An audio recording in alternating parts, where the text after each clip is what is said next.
In today's brief video, I'm going to be reacting to a woman on a plane who was having a complete freak out over what she believed to be a person who is not real. Now, there's been lots of discussions online whether or not this person was reptilian or whether or not they were a shapeshifter, but it's my professional opinion that we might be witnessing an episode of acute substance-induced psychosis, potentially from cannabis. Now, as a disclaimer, I'm not a psychiatrist, I'm not a psychologist, I'm certainly not diagnosing this person with anything. I'm simply reacting to a video that I think is a prime example of what substance-induced psychosis, whether it be from alcohol or cannabis, can look like. After we react to this video, I'm going to go into some depth and some scary statistics regarding CIP, or cannabis-induced psychosis, something that I personally suffered from throughout my years of active THC or weed addiction. Without further ado, let's jump into this video. Say whatever you want. I'm telling you, I'm getting the fuck off, and there's a reason why I'm getting the fuck off, and everyone can either believe it or they cannot believe it. I don't give two fucks, but I am telling you right now, that motherfucker back there is not real. And you can sit on this plane and you can fucking die with them or not. I'm not going to. Okay, so I'm sure everyone has seen this video at this point all over social media, TikTok, Instagram, Facebook, everywhere. I truly do feel bad for this person. Now, if you've listened to some reports regarding the situation, eyewitnesses did state that she was consuming alcohol prior to the flight.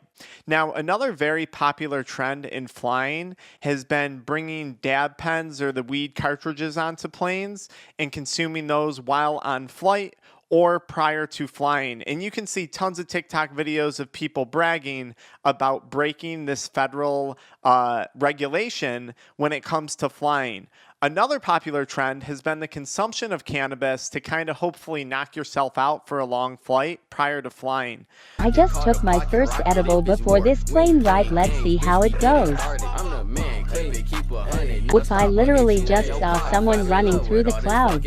I'm laying low in the bathroom right now because everyone on the plane is plotting on me. Now, this could very easily be a case of alcohol-induced psychosis if this person did in fact turn out to have a drinking disorder or drinking substance use disorder. But to me, this looks an awful lot like cannabis-induced psychosis, and we're going to talk about why that is. But before we go into those details, I want to share some really alarming statistics with you guys. And if you want to learn more about CIP or cannabis-induced psychosis, I made a free PDF that you can find in the pinned comment where I put links to a ton of research articles and other articles discussing psychosis, treatments, and just anything on the topic. 20 to 30% of ER visits for cannabis will include anxiety, suicidal ideation, and acute or long-term episodes of psychosis. Now, more alarming, up to 50% of that 20 to 35% of people presenting to the ER with CIP, cannabis-induced psychosis, will go on to eventually develop schizophrenia later on in life. There's a major study looking at the long-term outcomes of people who have been hospitalized for CIP, and unfortunately, up to 50% of those people are going on to develop schizophrenia. This is being related to the high concentration THC products. According to studies, high concentration THC is anywhere from 15 to 30% THC. So that means it's not including your other endocannabinoids, CBD, CBN, CBG, whatever else it may be. Now, people consuming the 15 to 30% THC products have been found to be at a 6-fold risk of suffering from psychosis and potentially developing schizophrenia, a 6x risk factor for high concentration THC consumption. And this is especially for those who already suffer from mental health disorders, or maybe those who have experienced a large amount of trauma earlier in their life. In Canada, during the celebration of 420, they actually have to ramp up the presence of ER physicians to deal with hospitalizations related to mental health disorders and cannabis consumption. This is a country where you have full legalization, and this is one of the outcomes that we're starting to see. I know for me, when I got into smoking weed, I thought cannabis was pretty much totally harmless, and I had no idea of these risks. And when I was experiencing psychosis, as we're going to talk a little bit more about my story in a minute, I was straight up delusional at points in time. Here I was, not making a lot of money, living back at home, and I thought I was a kingpin of my chiropractic industry. I thought I had more money than God himself. I thought I was a superstar in the industry, and the reality was I was actually working in a business that at the time was failing, largely in part due to my behaviors. Let's break down the symptoms of psychosis, and let's see which one of these symptoms or multiple of these symptoms may apply to this individual on this airplane. The first one, losing touch with reality, not being able to tell what's real or what's fake. I think a statement as in, he's not real, and with the conviction that she said it, I think that's a pretty good example of potentially losing touch with reality. Now, on the note of shapeshifters and lizard people, I'm not one to follow that thought process. The last time I had a conversation with someone about lizard people, which they eventually concluded that I was reptilian during the conversation, was when I was working with someone who was suffering from meth-induced psychosis. So there's my background on those conversations. 2, another symptom of psychosis is hallucinations, seeing stuff that does not exist. This could also include smells, sounds, and physical sensations. So for her to be saying that mother effer is not real, here we are losing touch with reality, unable to differentiate between what's real and what's fake, and now we have the hallucination of potentially having had seen something that was not present. Symptom number 3 of CIP, delusions, persistent beliefs that are clearly false. Thinking you are a billionaire, for this example, when you're broke would be an example of a delusion. In her case, having the conviction that what she saw, she was so clearly convinced that what she saw was not real, this to me would qualify as a delusion. So now we're 3 for 3 when it comes to symptoms of CIP. Symptom number 4 would be paranoia. Someone or something is out to get you. She clearly stated in this video that she's not staying on the plane to die with everyone who remains. Clearly, this is a thought that whomever or whatever she experienced was out to get her and everyone else on the plane. We're now 4 for 4 when it comes to symptoms of CIP. Anxiety, there was clearly a high level of anxiety in this individual's tone. Symptom number 6, disorganized or chaotic thoughts. I certainly wouldn't describe this interaction as a coherent line of thinking. So I'm going to say we're 6 for 6 on symptoms of CIP or cannabis-induced psychosis, which for the record can last anywhere from the time that you consume cannabis to the point that it detoxes from your body, all the way up to years persisting after the incident, and that's assuming that the individual has abstained from cannabis consumption.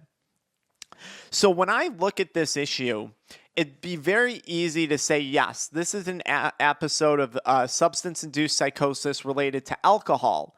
Now, unless this person had a serious level of alcoholism and was a very functional alcoholic, typically you would think the person's going to be slurring their words, stumbling a bit more, and clearly be under the influence of the substance alcohol. Now, I will say as a disclaimer, that's not always the case. you have a lot of alcoholics who will experience hallucinations, delusions, and psychotic symptoms, but who are able to present themselves in a very organized manner, and you would never know what's going on in their brain in that moment. But I'm more inclined to think this is a combination of alcohol and then either a really strong edible or a really potent hit off of a dab pen. The World Psychiatric Journal stated in a peer-reviewed article that 13% of schizophrenia cases could have been completely avoided with the ceasing of consumption of cannabis. That's out of the World Psychiatric Journal. And you want to know one of the saddest things about this? Largely in psychology and psychiatric care, whether we're in the United States, it's better in Canada and other states where it's legal because they're seeing this more. But let's take the United States. This is not a recognized problem when it comes to cannabis, especially if it's medical marijuana. And we're going to have a lot more on this channel covering this topic very, very soon with some very important guest speakers, because this is a major issue. And as you guys will see, a future guest speakers of ours stated, he believes it's a silent epidemic that's occurring a lot more often than we may think. Another study, major study out of India this was a clinical study, found that 50% of cases of schizophrenia could have been avoided with the ceasing of use of cannabis. And guys, this doesn't only apply to psychosis. This also applies to things like bipolar disorder and a whole host of other mental health conditions. The sad thing is the person suffering is under the assumption that cannabis is helping them because they get that temporary ease of symptoms, but then the symptoms eventually come back with a vengeance, especially with continued use. Now, again, I don't know this person. I don't know their health history. I don't know what medications they're on. I don't know. Maybe they really did see something. But to me, after doing years of addiction recovery coaching and working with people just like myself who have suffered from CIP or cannabis-induced psychosis, to me, this looks like a pretty textbook scenario where we had a combination of alcohol and potentially cannabis resulting in an incident like this. Now, I don't know if we're ever going to find out the real story. I assume at some point we will. I know there's a bunch of fake Twitter accounts popping up that are pretending to be this girl, and other Twitter accounts that are pretending to be the Department of Justice, saying they found her and it's this and it's that. The reality is, at the time of me publishing this video, we know nothing. We know nothing about this at this moment. I want to throw out one other thing when it comes to CIP, and this is kind of one of the darker sides of cannabis. There is a correlation between cannabis use and violent psychotic episodes. You have people saying that they hear voices telling them to go kill, kill, kill. And unfortunately, there has been instances when you look at the toxicology reports of school shooters who are testing positive for cannabis following a shooting incident or some type of mass massacre. One of the articles that I linked below demonstrates several scenarios of cannabis when it was in relation or when the person was testing positive after committing horribly heinous violent crimes. Now, alcohol is the number one substance that's connected to violent crime in the United States. And listen, you can go buy alcohol at a gas station, you can go buy it at a drugstore, you can buy it in your grocery shop. So I'm certainly not calling for a ban on the substance, okay? I don't think I'm here trying to demonize cannabis. I'm simply saying there is a major problem going on, and a lot of people are completely unaware of this potential effect or side effect, especially people who are already suffering from mental health conditions or mental health disorders. And what I would say is this: however we wind up regulating cannabis, I think we need to see something similar for alcohol. You can't shame one thing and not another. But that's really going to come down to politics and the amount of money behind closed doors that's being transferred back and forth when it comes to regulation, unfortunately. There is a hypothesis that CIP or psychosis is related to gut health. and the amount of bacteria that's found in your gut. And one of the things that I find fascinating, and this is just a hypothesis, if you go too far on cannabis, you can wind up developing something called Cannabinoid Hyperemesis Syndrome. And this is where your digestive tract, your gut health is totally thrown out of whack. And I have a feeling that's due to, in part, the effect of cannabis on these gut flora and how they communicate with one another. Our gut has about 90% of the same neurotransmitters that are found in our brain. That's why the gut-brain connection is so powerful. And I'm just bringing this up because it's very often that when I'm working with someone who has cannabinoid hyperemesis syndrome, we also have reports of acute psychosis or ongoing psychotic episodes. And I have a feeling we're going to hear in the future, this has to do with that gut-brain connection and the endocannabinoid system's disruption of that connection when we see cannabis substance abuse disorders. If this is something that you're suffering from, I want you to follow me into the next video where I talk more about my experience of weed-induced psychosis, or check out the pinned comment to download our free PDF on quitting cannabis, or to download that free PDF that details out many of these articles regarding CIP, because the research is alarming.